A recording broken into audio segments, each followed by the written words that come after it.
Hey guys, today we're going to do a tune-up on a 2004 Toyota Camry. First thing you need to know is the engine must be cold before you do any tune-up, or you could risk damaging the threads inside of the engine where the spark plugs go. And that's a real big deal. You do not want to do that. So here we go. The little spark plug socket I'm showing you is it sinks down in there, so you want to use a longer one. The one I have has a magnet at the end of it. To get this engine cover off, you want to use a 10mm socket, and it's pretty easy. It's just the two bolts in the front, and the back part is just rubber that sticks down in there. So pop that guy off.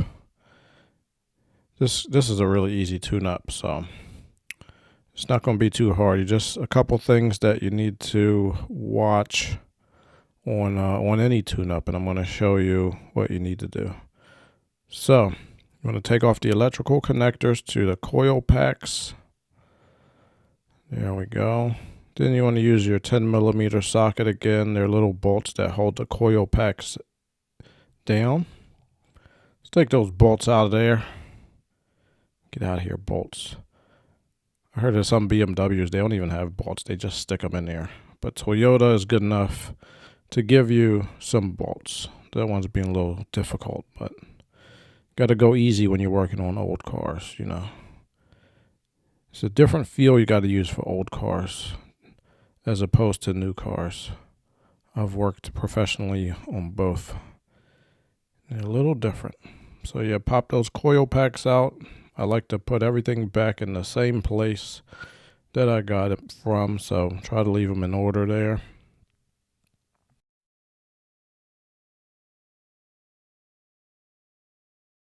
There we go. Little close up for you. Those are where the spark plugs live.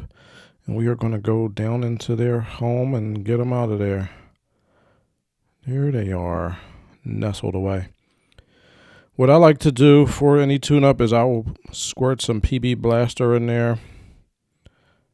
And I will let it sit for, well, if I'm doing it on my own car, I let this one sit for like 45 minutes.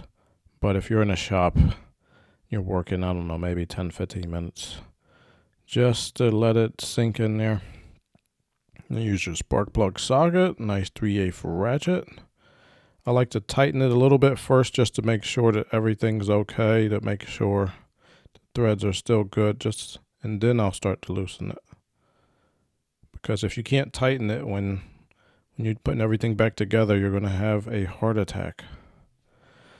Because if you do the tune-up while everything's hot and you damage the threads, when you try to tighten it, turning it to the right, it'll just keep spinning.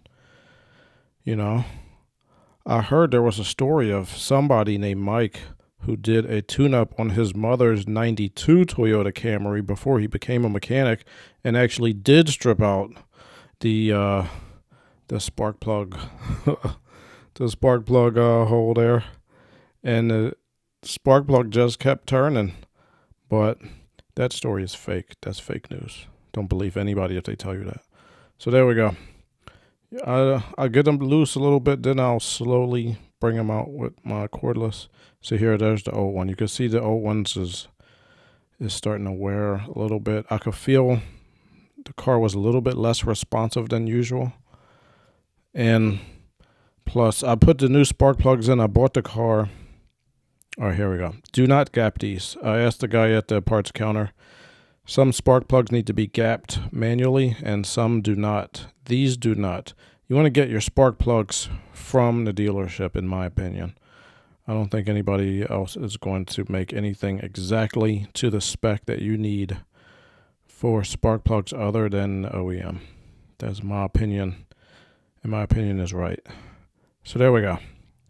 You just zip those out of there, not too fast because it is an old car, so just be delicate. And here we go. What was I saying earlier? Oh yeah. You do not want to. Oh yeah, put rags over the empty spark plug holes. I know it may look like I edited this in at the end because I forgot, but yeah, that's fake news. Don't believe that. I never forget anything. Ever. And that is definitely a fact. There we go. New spark plug, and it's magnetic. My spark plug holder's magnetic. This is baller status. There we go. So you hand thread those in there.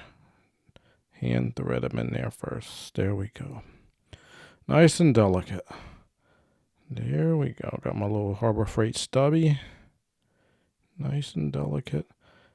I know a lot of people will insist that you should torque these down, but when I was younger, there was an industrial accident, and it caused me to be able to torque things without torque wrenches.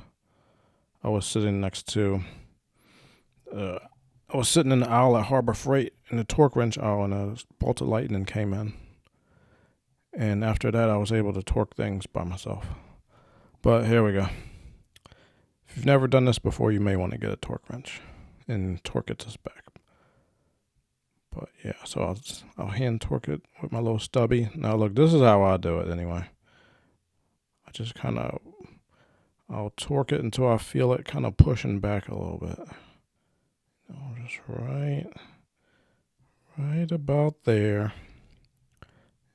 And now I can feel it. Here we go. Now, to prove that I'm able to do this, when I got the car at 85,000 miles, I did the tune-up, and I did the same exact technique.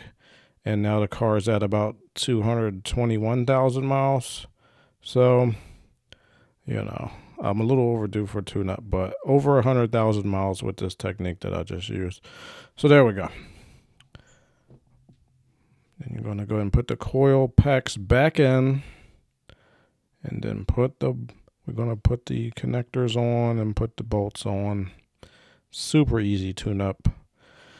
If you're getting a car that you want to work on yourself, try to get something that's easy to tune up.